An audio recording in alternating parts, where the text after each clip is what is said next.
আসসালামু আলাইকুম everyone. Senior ma'am গল্পের দ্বিতীয় পার্ট। তো চলো বেশি কথা না কইয়া গল্প শুরু করা যাক। ম্যাম বলল, কি হলো বলো, তোমার নাম কি? আমি বললাম, ম্যাম আমি এভাবে নাম বলতে চাই না। ম্যাম বলল, মানে?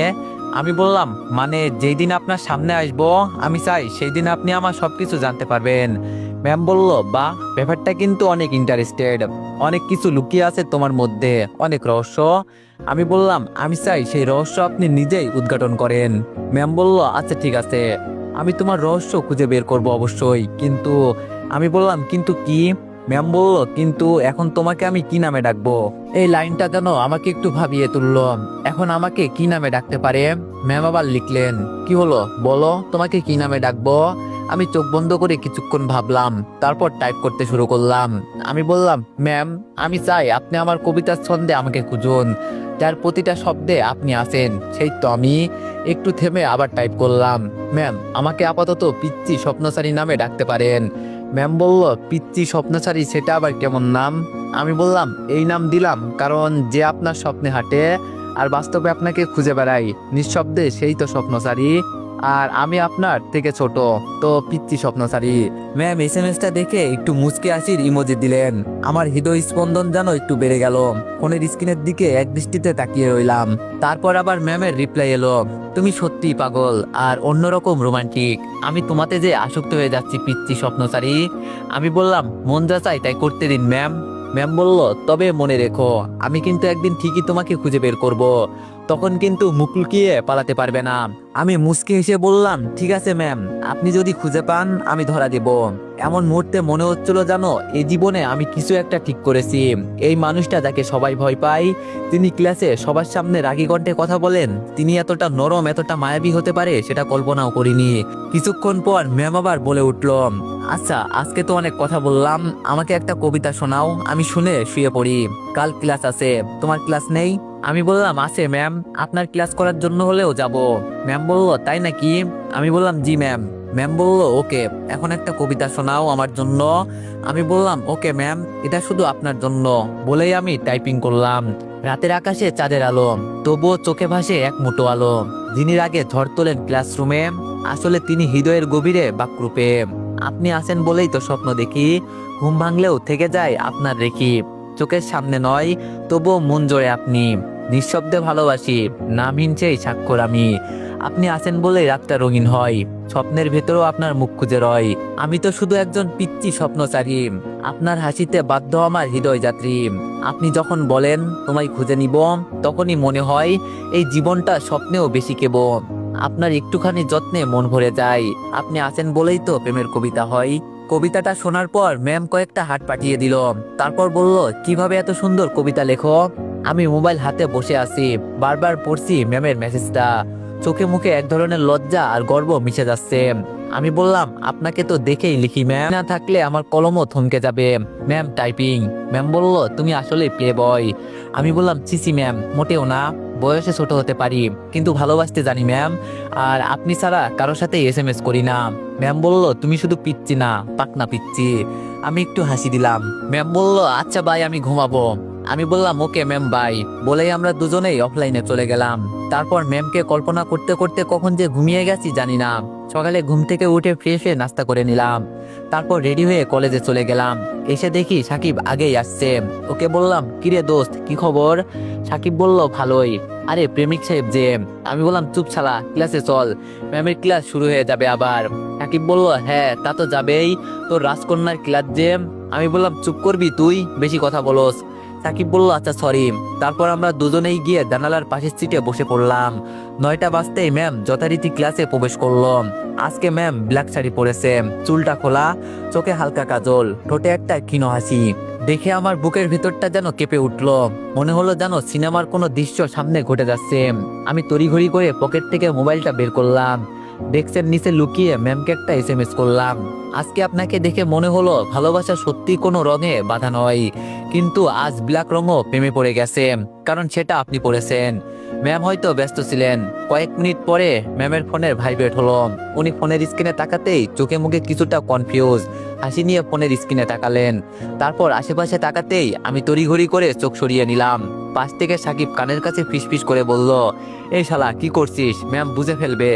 আমি বললাম, ম্যামের সেই চাহনি আমাকে পাগল করে দিবে রে। উপস, ম্যামকে তো আজকে একদম ফাটাফাটি লাগছে রে ভাই।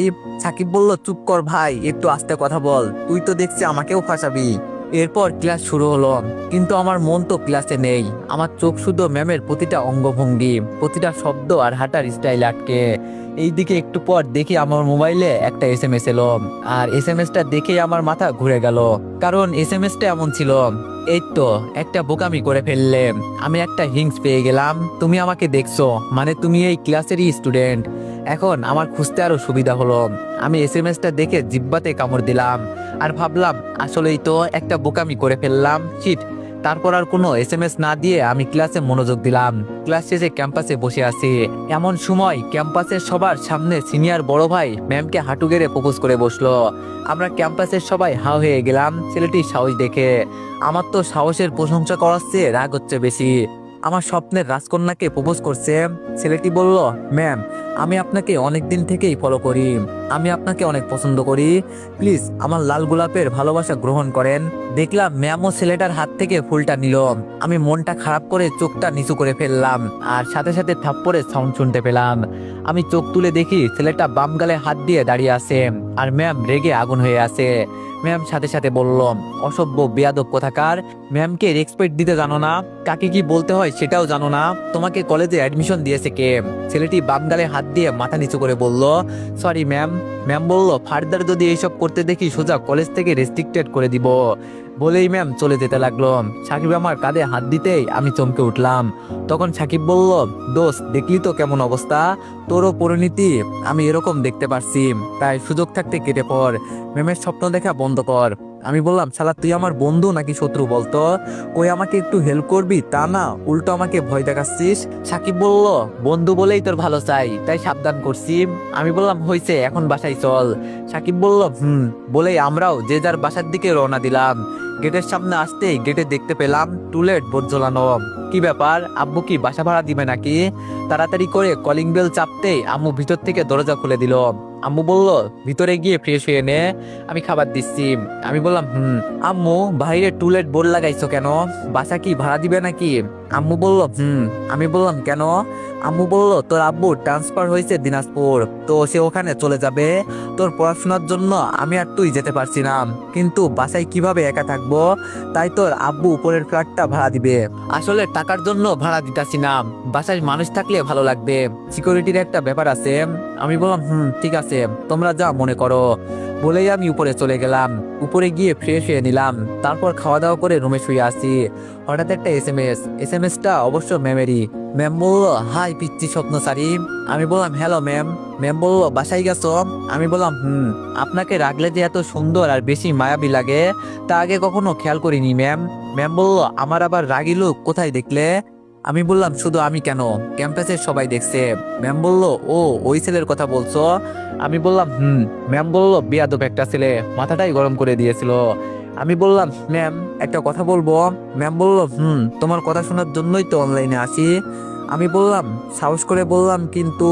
ম্যাম বলল, আরে বলো, সমস্যা নেই। আমি বললাম, আমিও যদি কখনো এমন করি আপনি কি আমাকে এভাবে অপমান করবেন? ম্যামের রিপ্লাই আসতে একটু দেরি হচ্ছিল। আমার বুকের ভেতরটাই যেন টিপ টিপ শব্দ করছে। এই প্রশ্নটা করে বসেছি কেন? এখন যদি উনি রেগে যান, অপমান মনে করেন, হয়তো ব্লকও করে দিতে পারেন। কিছুক্ষণ পর রিপ্লাই এলো, আমি তোমাকে চিনি না এখনো, কিন্তু একটা ব্যাপার বুঝতে পারছি, তুমি ওই রকম না, তুমি কখনো আমার সম্মান ভাঙতে পারবে না, আর তুমি করলে সেটা হবে ভিন্ন, বুঝলে, অন্যরকম।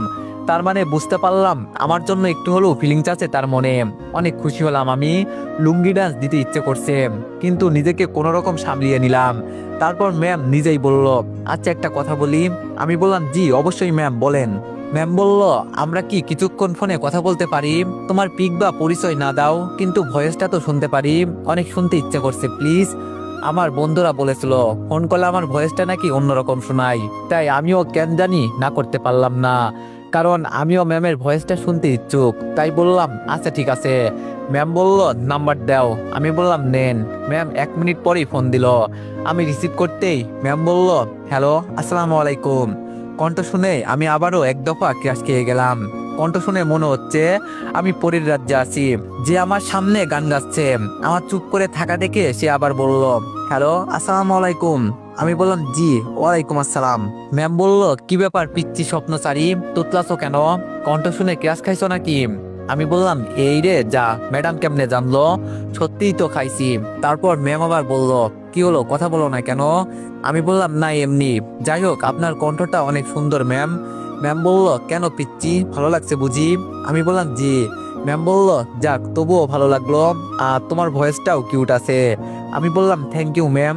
তারপর আরো কিছুক্ষণ ম্যামের সাথে কথা বলে রেখে দিলাম। তারপর কখন যে ঘুমিয়ে পড়েছিলাম মনে নেই। ঘুম থেকে উঠে দেখি সন্ধ্যা হয়ে গেছে। তাই ফ্রেশ হয়ে একটু ছাদে গেলাম। সন্ধ্যায় লাইটের আলো সারা শহরকে জেগে রেখেছে। দেখতেই মনটা ভালো হয়ে গেল। অনেকক্ষণ ছাদে থাকার পর রুমে গেলাম।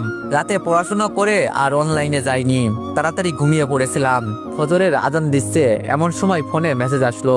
দেখি ম্যামের মেসেজ। ম্যাম বলল ওই পিচ্ছি ঘুম থেকে উঠে নামাজ আদায় করো। আমি অবাক হয়ে কিছুক্ষণ তাকিয়ে থাকলাম। আজকাল ম্যাম আমার প্রতি একটু বেশি কেয়ারিং, মনে হচ্ছে পছন্দ করে।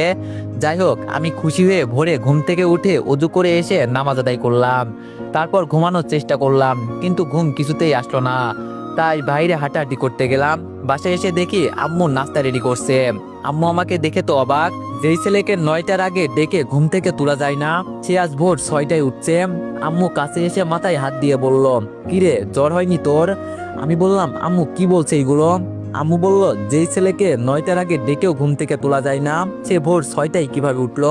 আমি বললাম তুমি বুঝবে না বলে আমার রুমে চলে গেলাম। এসে গোসল করে একেবারে কলেজের জন্য রেডি হলাম। তখন আম্মু আবার রুমে আসলো।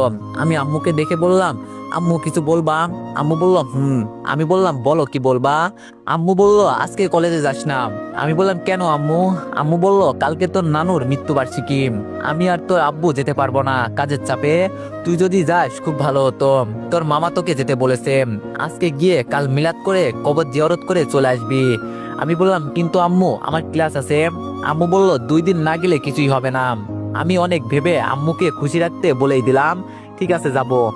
আম্মু বলল লক্ষ্মী ছেলে আমার, বলেই আম্মু অনেক খুশি হয়ে চলে গেল। আজকে আর ম্যামকে দেখা হলো না। সকালে খাবার খেয়ে আব্বু আম্মুকে বলে ব্যাগ গুছিয়ে রওনা দিলাম। আমার নানুর বাসা কুষ্টিয়ায় ছোট্ট একটা গ্রামে। গ্রামের নাম শিমুলপুর।